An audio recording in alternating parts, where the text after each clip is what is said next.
ښځه او خاون به د حالاتو مقابله کوي او دا دواړه ګورې د یو ټیم دوه لوبغاړي دي. داسې نه چې سړی وایي چې بس زه ارزل لګټمه.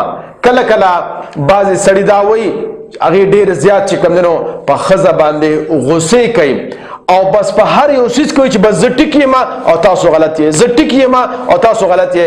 دې سره ګورې کور نه جوړیږي، دې سره کور روانیږي.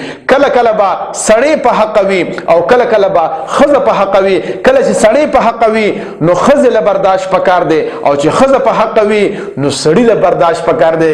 دا پښتانه ګورې کله کله بې ځایه پښتو او غیرت کوي چې کله ګورې په حق نه یې او ستاسو کور والا په حق یې. نو زما په خیال پښتو دا ده چې تاسو هغې ته د هغه حق برداشت کې او ورته ووایې بخښنه غواړم زه پوه شوی نه یم یا زما خیال داسې و.